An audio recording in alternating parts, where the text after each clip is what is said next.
if I'm making the biggest mistake of my life. The way she and her mother treated you opened my eyes to things I've ignored. The way she speaks to servers, the comments about my friends, the constant push to change everything about me. I don't know if I can live like that. Those are valid concerns, I said carefully. But the wedding's in 2 days. Everything's paid for. Guests flew in from all over. Canceling now would be a disaster. More of a disaster than a divorce years from now with kids involved. I asked softly. Before he could answer, Melissa's voice rang out. There you are. The Harringtons are leaving. They came all the way from London. James gave me an apologetic look. I should go, of course, but whatever you decide, I'll support you. That's what family does. The wedding day was perfect blue skies, white roses, and glittering candlelight in the sapphire grand ballroom. I sat in the front row, ignoring Eleanor's pointed glares. James looked handsome but tense at the altar. When the minister reached the words, "If anyone can show just cause," James looked straight at me. Something in his eyes shifted. "I have something to say," he announced, voice steady. Gasps filled the room. Melissa froze. "I can't do this," he continued. "Not like this. Not when I'm not being true to myself or the values my sister and I were raised with. Melissa, you're beautiful and accomplished, but that's someone you'll make happy. It's not me. I've been trying to change who I am to fit into your world, and in the process, I almost lost the person who's always been there for me." He turned to the guests. "This wedding is cancelled. I'm sorry for the inconvenience, and thank you for coming." The room erupted in chaos. Melissa collapsed into her mother's arms. Eleanor shouted about lawsuits. Howard stayed calm, focusing on his family instead of attacking James. My brother walked straight to me, took my hand, and led me away. In my office, he half laughed, half cried. "I can't believe I just did that. Did you see their faces?" I did, quite an exit. I'll pay for it financially and socially, but the second the minister asked that question, I knew. If I married her, I'd be endorsing her and her mother's behavior. I'd be becoming one of them. What now? I asked. Go home, go back to work, start over. It'll be embarrassing for a while, but at least I'll be living honestly. I'm proud of you, I said. I learned it from my little sister, the hotel girl, who built an empire without losing herself. In the days after, James faced the fallout. The Blakes demanded repayment for their share of the wedding, which he agreed to handle. Melissa's friends spread rumors, but his real friends stood by him. I had my brother back, and that was worth more than any deal or connection. The Sapphire Grand's reputation didn't suffer. In fact, Victoria Hayes told me my professionalism earned respect. Everyone knows the Blakes can be difficult, she said. You stood your ground, and that only boosted your standing. A month after the wedding, James and I got back to our old tradition of Sunday brunches, something we hadn't done since Melissa came into the picture. Over pancakes and coffee, he looked more like himself than he had in years. I got a call from Eleanor Blake yesterday, he said casually. Melissa's dating a hedge fund manager now. Met him at a charity gala 2 weeks after what was supposed to be our wedding. That was fast, I remarked. James laughed. Not surprising. I think I was more of an accessory than a partner to her. Successful contractor with rugged looks who could be molded into a society husband. Then, with a sheepish grin, he added, and now, I'm dating someone new, too. Remember Sarah from the city planning office? We always got along when I was submitting permits. She called to check on me after hearing about the wedding, and we ended up talking for hours. Sarah's wonderful, I said honestly, smart, kind, and she values you for who you are. That makes all the difference, James agreed. She wants to meet you, by the way. I told her all about my amazing sister who saved me from making the biggest mistake of my life. I'd love that, I said. feeling a warmth that had nothing to do with the summer sun streaming through the window. Melissa had left wounds that would take time to heal, but James and I were rebuilding our bond stronger and wiser than before. Sometimes it takes nearly losing someone to realize their true value. 6 months after the wedding that never was, I sat in my office at the Sapphire Grand, reviewing quarterly financial reports. The hotel chain was thriving, bookings at an all-time high, with a year-long wait list for elite catering. A knock at the door broke my focus. It was Anthony, my hotel manager, looking puzzled. "Melissa Blake is in the lobby. She wants to speak with you." I set my pen down. "Melissa, did she say why?" "No, but she seems different. Less imperial." Curiosity won. "Send her up." When Melissa walked into my office, I barely recognized her. Gone was the polished society princess with flawless makeup. She wore jeans, a sweater, minimal makeup, and her hair in a simple ponytail. "Thanks for seeing me," she said, her voice missing the entitled edge I remembered. "Please, have a seat. What can I do for you?" She folded her hands in her lap. I came to apologize properly this time. No lawyer-drafted statement. What I did was inexcusable. Trying to cut you out of James's wedding while keeping your money wasn't just rude, it was cruel. I was so obsessed with creating the perfect society wedding that I lost sight of basic decency. "What brought this on?" I asked, genuinely curious. After James left me at the altar, I was humiliated and blamed everyone but myself. Then I started dating Curtis, the hedge fund guy. My mother introduced us. 6 weeks later, he proposed. She was thrilled his family's richer than ours. But then I overheard him telling his friends I was high maintenance, but made good arm candy. He said he could train me into the perfect corporate wife. Her voice cracked. "That sounds painful," I said, feeling a twinge of sympathy. It was a wake-up call. I broke off the engagement and started therapy. My mother was furious, but my dad supported me. He told me, "Melissa, I indulged your mother's social climbing because I thought it made her happy. But it's turned her into someone I barely recognize. It's doing the same to you." Powerful words. I murmured. They were. Therapy forced me to face ugly truths about myself, how I treated you and James. Despite my privilege, I never felt good enough. My behavior came from deep insecurity. I studied her for signs of manipulation, but found none.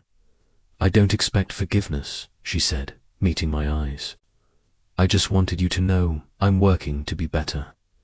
"I appreciate that," I said carefully. "Genuine apologies are rare. There's one more thing." She pulled an envelope from her purse. Inside was a cashier's check for $65,000. "Your deposit," she explained. "It should have been returned when the wedding was cancelled. Keeping it was wrong." I stared at the check. "Thank you. This is unexpected." "It's the right thing to do," she said, standing to leave. "That's all I wanted to say. Thank you for seeing me." "Have you spoken to James?" I asked. She shook her head. "I thought about it, but decided that would be selfish. He's happy with Sarah. He deserves that without me complicating things." She left, and I sat there thinking, maybe people really can change if they're willing to face their mistakes.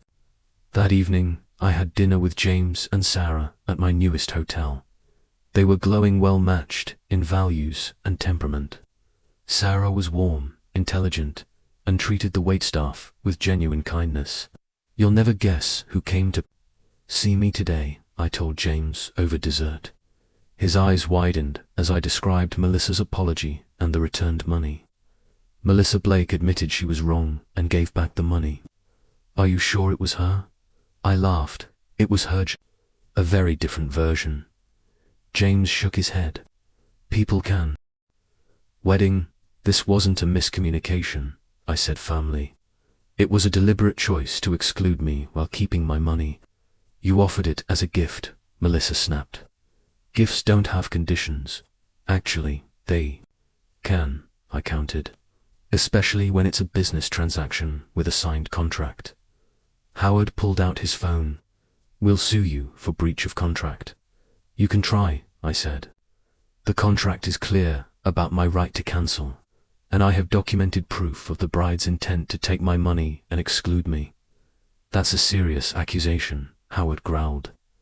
Yes, I said, almost as serious as telling your daughter it's fine to take $65,000 from someone. And then my dad, who had been unusually quiet, finally spoke.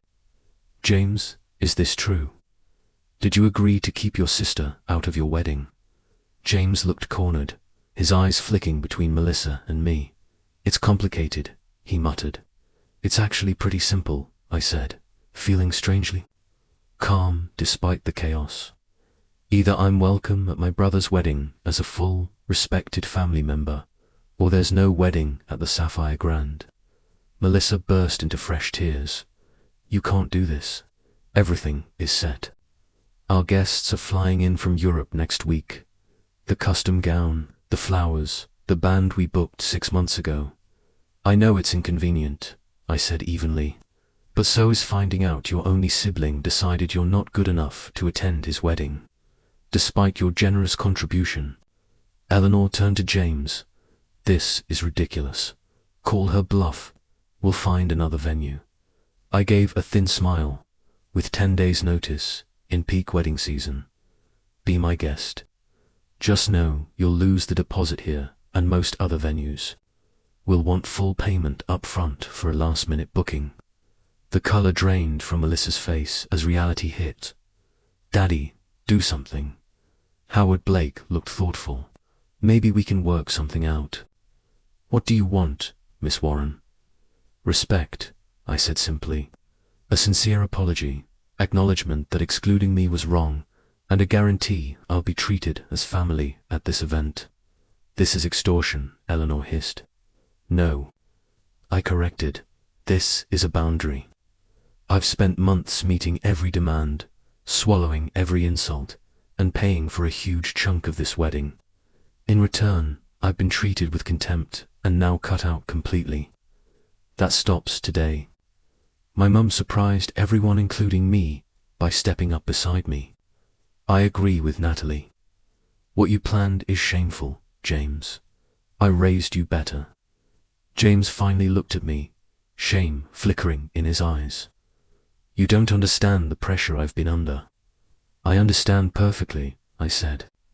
You've been so desperate to impress Melissa's family that you were willing to betray the sister who's always had your back, the one who helped you through school, celebrated every win, and stood by you through every loss. Something in my words broke through. For the first time in months, I saw the real James. I never wanted to hurt you, Nat, he said quietly. Yet you were fine banning me while keeping my money, I pointed out. How did you think that would feel? He hesitated. I thought you'd understand that sometimes sacrifices have to be made for the bigger picture. And I was the sacrifice. My voice cracked despite my effort to stay composed. James had no answer. Howard cleared his throat. If we agree to include you, Miss Warren, will you let the wedding proceed as planned? That depends, I said, looking straight at James. Do you actually want me there, or am I just an obligation? The room went still. James looked at Melissa, then at me, then down at his hands. I want you there, Nat. I always did. I just got caught up in trying to make everything perfect. Perfect for who? I asked softly. He had no answer. Melissa stomped her foot. This is my wedding. I decide who comes. It's our wedding, James said firmly. And Natalie's my sister. She belongs there. Melissa glared. After she threatened to ruin everything. After you tried to cut her out while keeping her money, James shot back. Think about that, Melissa. How would you feel? For once, she had no words. Here's what will happen, I said. I'll let the wedding go ahead if 1. I get a formal written apology from both of you. 2. I'm treated with respect as family at every event. And 3. My $65,000 contribution is acknowledged in the program as a gift from a loving sister, not just a venue discount. Howard nodded. Those terms are reasonable. Father Melissa started. Enough. He cut her off. She's right. What you and your mother planned was wrong and possibly illegal. We're lucky she's willing to compromise. Eleanor looked like she'd swallowed something sour but stayed silent. Do we have a deal? I asked James.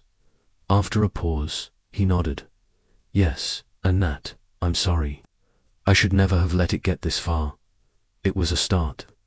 We had a long way to go, but maybe I'd get my brother back. Then the wedding will proceed, I said, opening the door to end the meeting. Victoria will work with my staff on final details. As everyone left, James lingered. I really am sorry. Nat, I don't know who I've become. Neither do I said honestly. Figure it out before you say I do. Marriage is hard enough when you're true to yourself. He nodded slowly. Thanks for not giving up on me. That's what real family does, I replied. In the days leading up to the wedding, things were tense but productive. I kept my word, making sure every detail of the venue and catering was flawless. My staff, having heard the rumors, worked with extra pride. Even Victoria warmed up, telling me she'd never have made that call. If she'd known who I was. You were doing your job with the info you had, I told her. But in the future, question anyone who asks you to cut out immediate family while keeping their money. Lesson learned, she said. I got the formal apology. James's felt real. Melissa's was stiff and clearly lawyer-written, but it met the deal. The rehearsal dinner 2 nights before the wedding was my first big test. When I walked into the private dining room, conversation stopped, and every eye turned to me. I held my head high, wearing a designer dress that balanced. James greeted me warmly, kissing my cheek and guiding me to a prime seat near the head table. Melissa stayed put, offering only a tight smile that didn't reach her eyes. Eleanor Blake avoided me completely, while Howard surprised me by walking over with an unexpected olive branch. Miss Warren, he said, extending his hand. I want to personally apologize for the unpleasantness earlier this week. In business, I've always valued directness and integrity. You showed both, and I respect that. I shook his hand. Thank you, Mr. Blake. I appreciate your understanding. Howard, please, he insisted. We're about to be family, after all. Throughout the evening, I noticed James watching Melissa with an increasingly thoughtful look. She was in full bride mode, accepting compliments, directing conversations with charm, but when no one important was watching, her smile would drop. She whispered sharp instructions to the waitstaff and threw irritated glances at guests who didn't follow her conversational lead. Later, I stepped out onto the terrace for some quiet, and James joined me at the railing. You look beautiful tonight, Nat, he said. Thank you. It is a lovely evening. He gazed at the city lights. Remember when we used to sit on Mum's fire escape and plan our futures? I smiled. You were going to build skyscrapers, and I was going to run a little bed and breakfast with a garden. Life turned out differently, he mused. Better in some ways, I said, though I still might get that garden. We stood in comfortable silence until he spoke again. I keep thinking about what you said about being true to myself. I'm not sure I am. Everything with Melissa happened so fast. She was beautiful, sophisticated, connected. Dating her felt like joining an exclusive club I never knew existed. And now, I asked gently, now I'm standing on a terrace with my sister, hiding from my own rehearsal dinner, wondering. He sighed. Nat, it's complicated. Melissa and her mum are particular about the guest list. They want a certain atmosphere, and you might not fit that. I was floored. I'm your only sister. I gave you $65,000 toward this wedding. You don't understand the pressure I'm under, he said. Melissa's family is well connected. This wedding could open doors for us. Since when do you care about important circles? You used to say we only needed each other. People grow up, Natalie. They change. Maybe you should too. His words cut deep. Is that you talking, or Melissa? I asked quietly. This conversation isn't productive, he said coldly. I need to go. We have a meeting with the florist. When I hung up, it felt like I'd lost my brother. Still, I hoped it was just wedding stress. I emailed him a heartfelt note, reminding him of everything we'd been through and promising I'd make sure the venue and catering were perfect, no matter how I felt. His reply was short and formal. Thank you for your understanding. I'll speak with Melissa about the guest list. Days passed with no word. With just a week to go, I started to accept that I might not even attend the wedding I was funding. Then came the call that changed everything. It was Tuesday afternoon, and I was in a budget meeting when my phone rang from an unknown number. I stepped out to answer. Hello, is this Natalie Warren? A crisp female voice asked. Yes, speaking. This is Victoria Hayes, wedding planner for the Warren Blake ceremony at the Sapphire Grand next Saturday. I'm calling about your $65,000 deposit. My stomach dropped. Is there a problem? The payment went through months ago. Not exactly, she said hesitantly. I've been instructed to let you know your invitation has been cancelled. However, they intend to keep the deposit. I froze. Excuse me. They've decided to revise the guest list. Your attendance is no longer required, but they'll keep the venue and catering as planned. Which family? I asked, my voice barely above a whisper. Miss Blake and her mother gave the instructions. Mr. Warren is aware and agreed. James had agreed to uninvite me, but keep my $65,000. May I ask why? Victoria hesitated.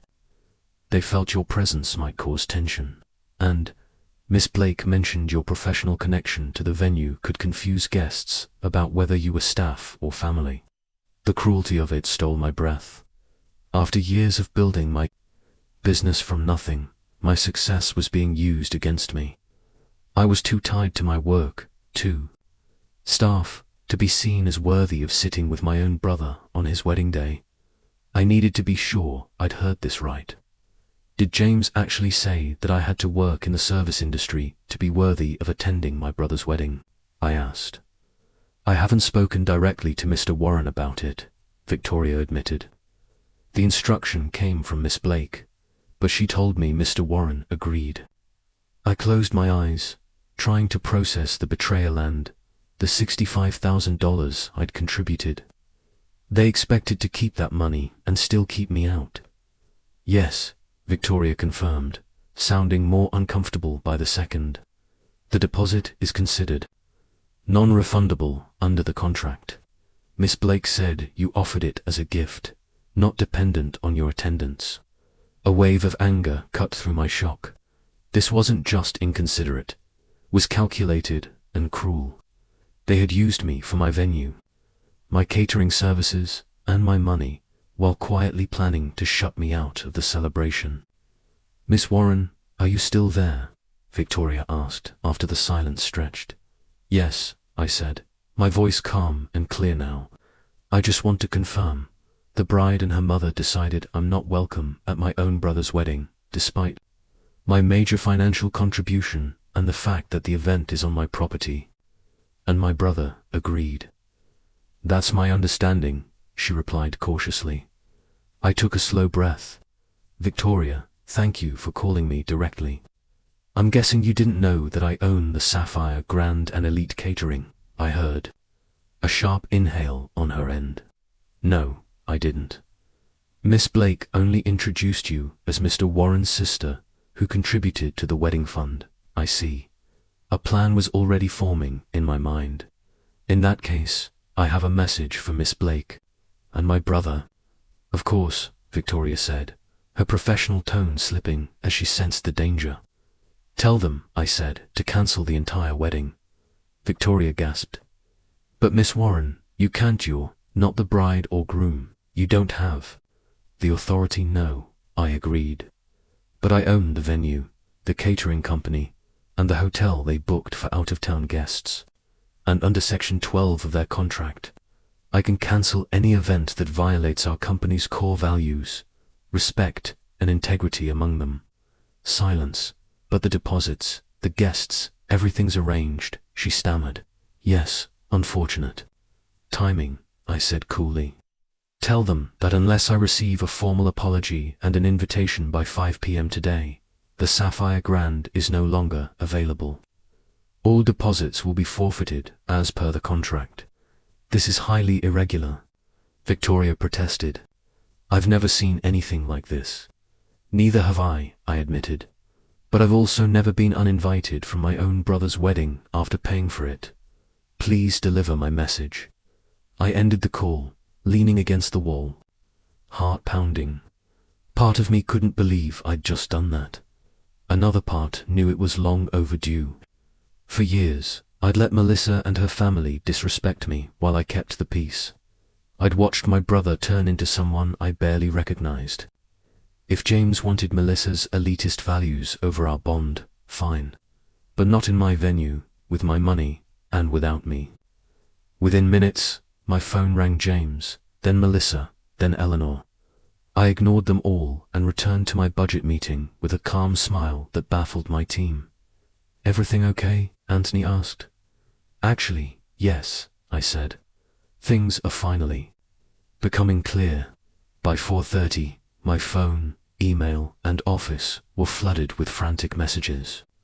Victoria had clearly delivered my ultimatum, and panic was spreading fast.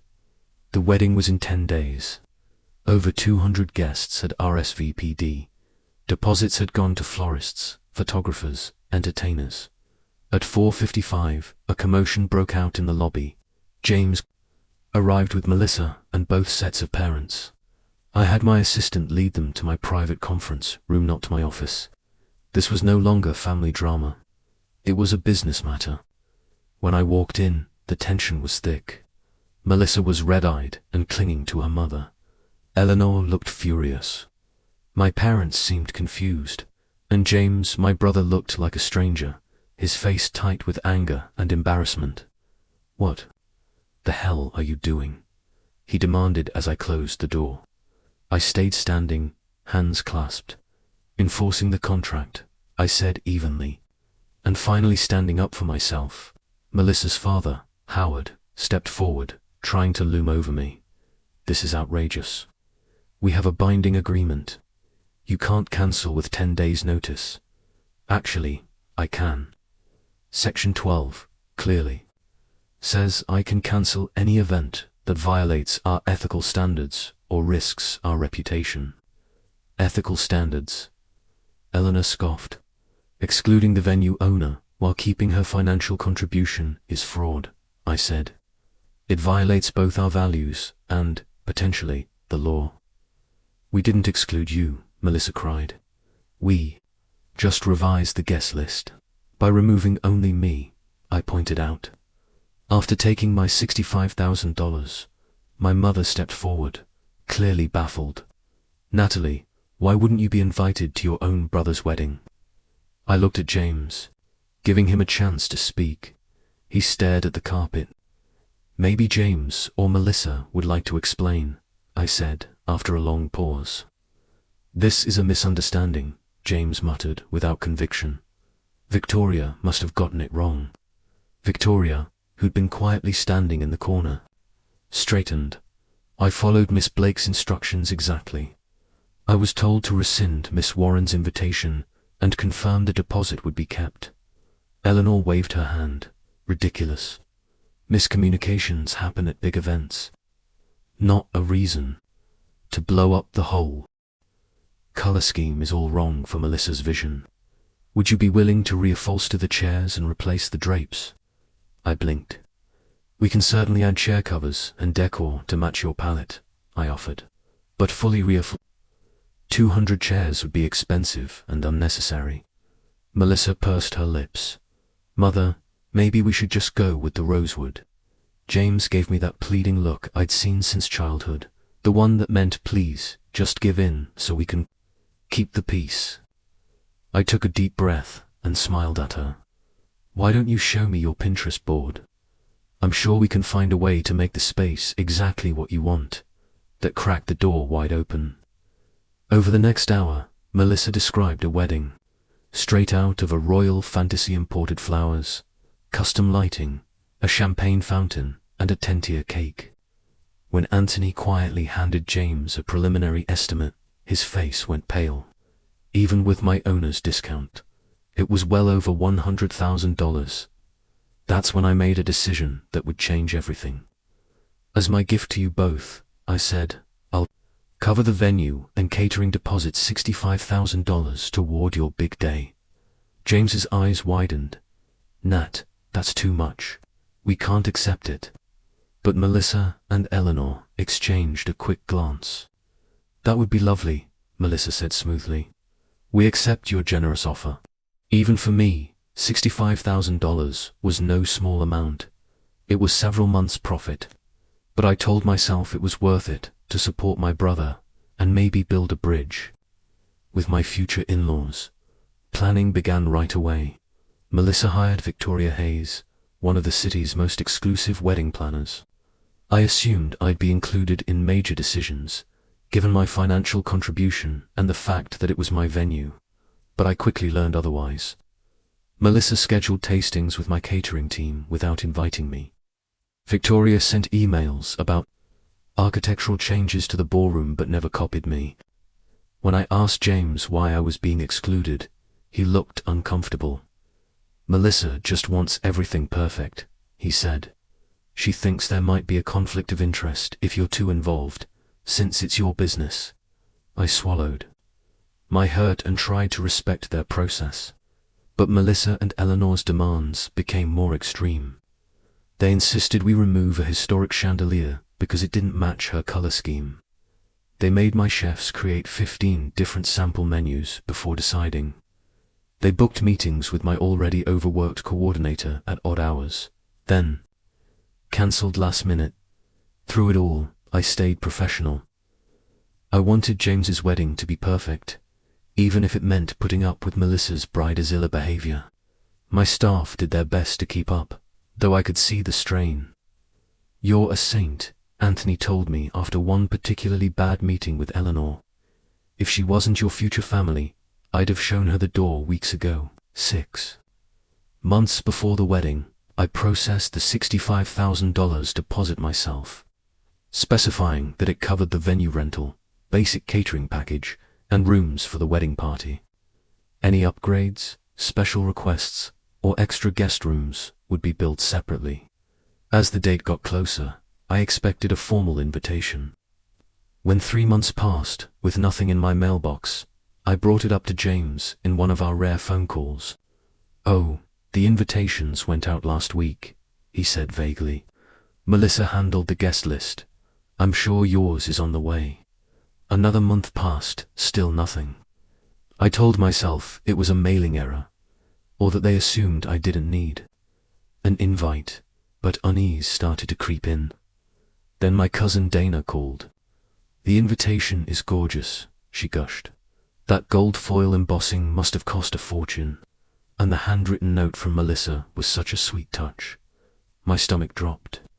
I hadn't received either. When I checked with other relatives, they'd all gotten theirs weeks ago.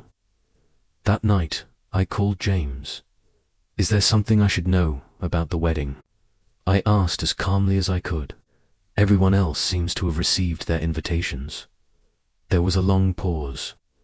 Melissa's been handling the guest list, he said finally. I'll check with her and get back to you. 3 days later, nothing. I texted him. Need to finalize my attendance details. Should I bring a +1? What color will match the wedding party? His reply was evasive. Still working out some details. We'll let you know soon. Around the same time, I realized I'd missed the bridal shower had happened the previous weekend without me. Then I saw photos online of James, Melissa, and both families at what looked like an engagement shoot in the botanical gardens. Again, I hadn't been told. During a routine check-in with my staff, I learned Melissa had reviewed the reception seating chart. Curious, I asked to see it. My name wasn't on it.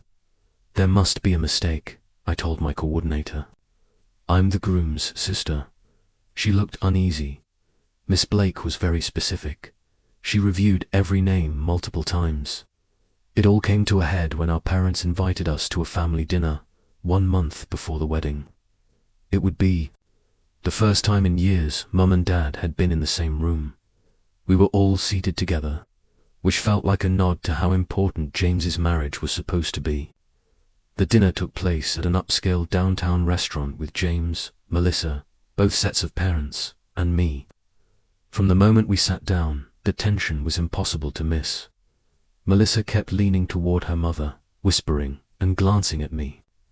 Whenever wedding details came up, they spoke in vague terms, quickly changing the subject when I asked direct questions.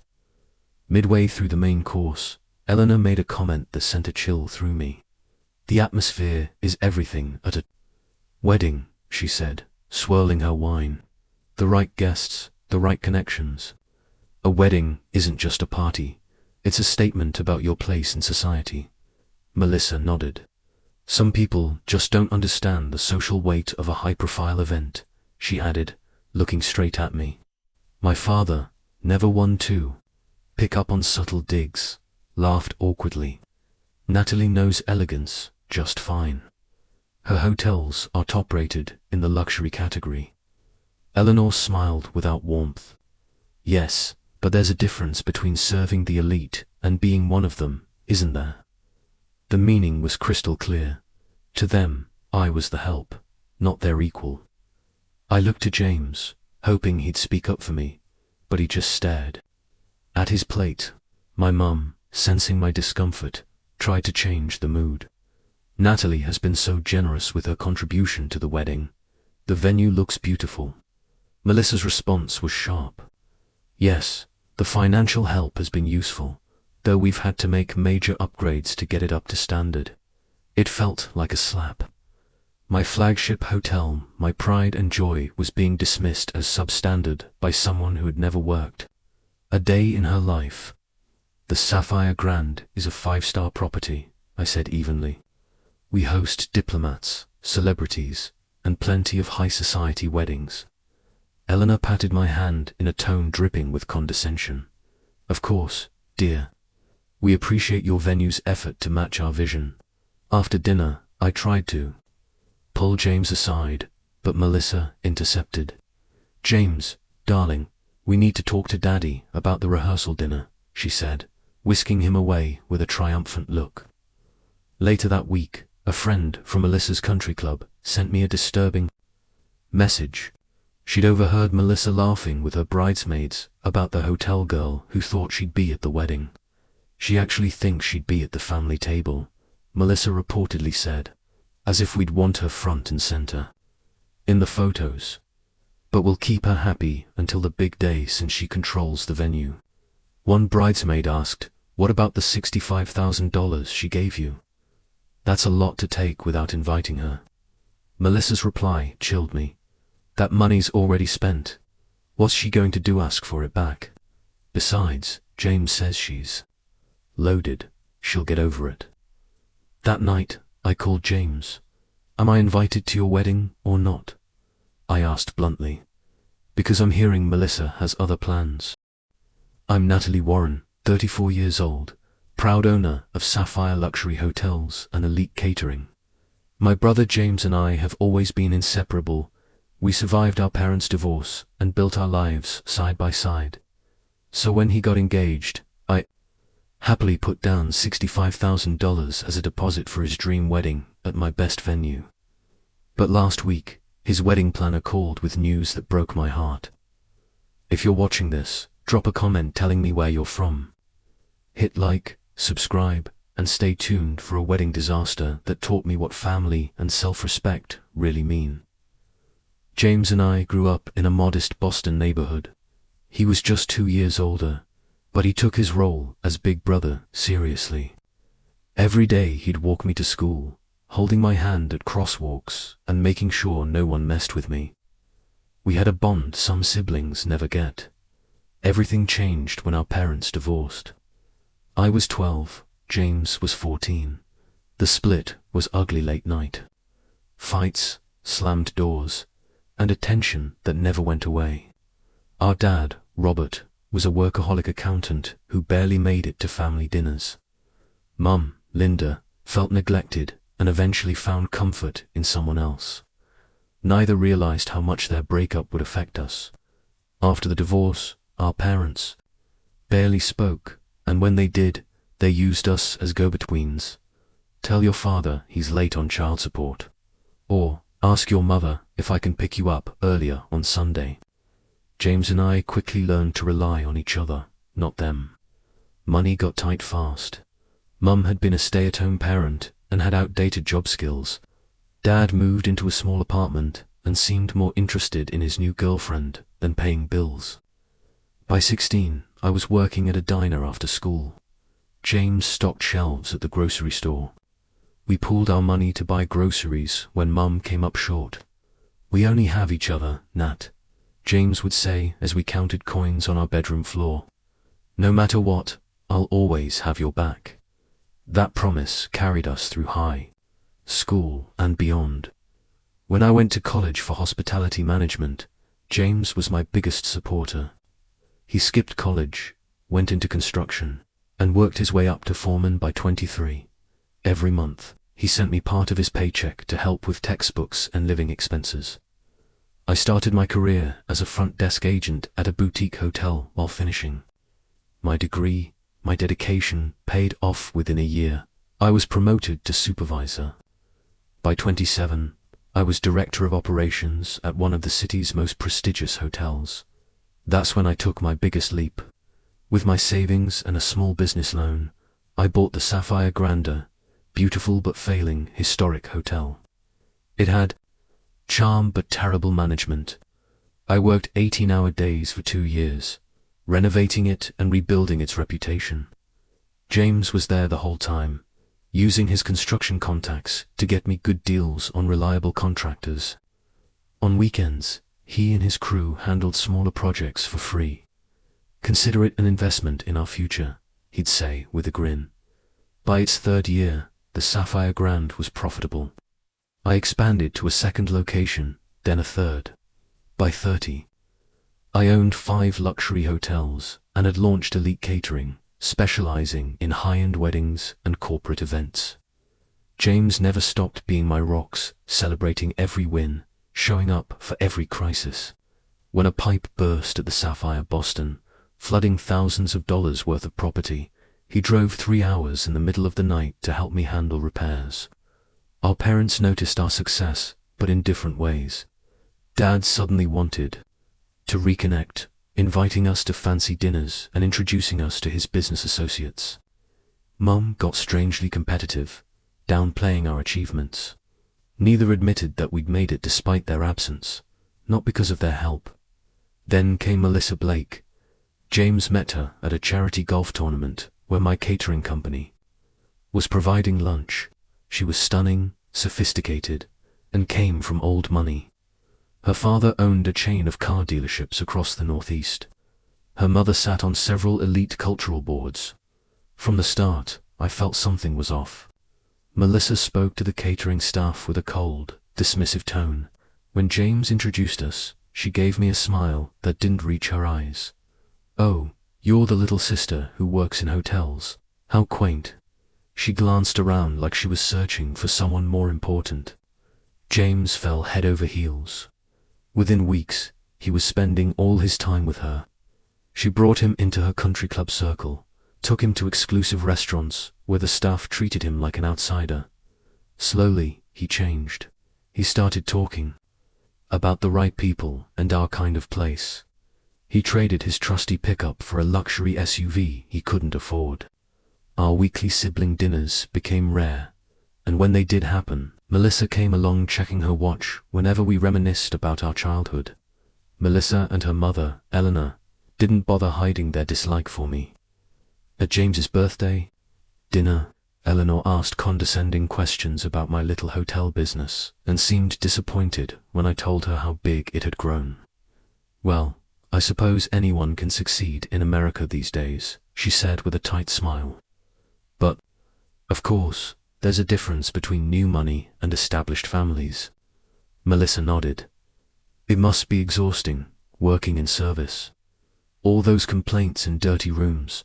I could never." She shuddered slightly. I tried to explain that I didn't clean rooms anymore, but James cut in. "Natalie's always been a hard worker," he said, almost apologetically. "She probably sells the business once she settles down." The comment stung. He knew how much I loved my work, and I'd never said anything about selling. That night, I realized how far he'd drifted from the brother who once knew me. Best still, I told myself, it was a phase that deep down, my brother was still there. Then, one crisp autumn evening, James called, his voice full of excitement. "She said, yes, Nat, Melissa's going to marry me." Despite my reservations, I felt happy for him. "That's wonderful, James. Tell me everything. How did you propose?" Curled up on my sofa, I listened as he described the elaborate proposal. At the Blake family's Hamptons estate, a private chef, a string quartet, thousands of rose petals on the beach, and a 4-carat diamond that had cost him nearly 6 months of savings. "It sounds perfect," I said, ignoring the knot in my stomach. This wasn't the practical James I'd grown up with. "Have you set a date?" "Not yet," he said. "Melissa wants a June wedding. Her mother says the best venues book up a year ahead, so we have to start planning now." Then he hesitated. "There's just one problem. The places Eleanor suggested are either already booked or way out of our budget." I could hear the stress in his voice. James made good money as a construction manager, but the Blakes lived in a completely different financial world. He was worried about keeping up with their expectations.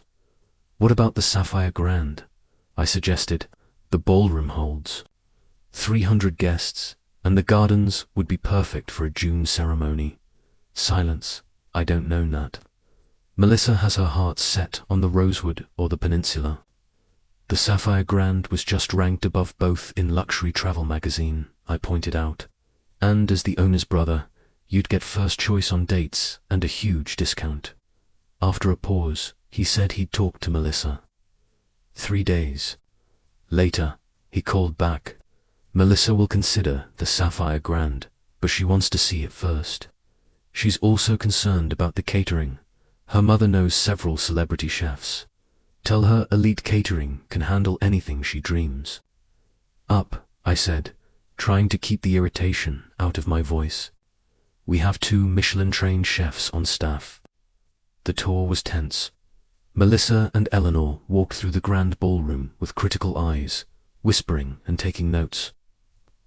My hotel manager, Anthony, presented our most luxurious package while I showed them the bridal suite with its sweeping city views. "The space is adequate," Eleanor said finally.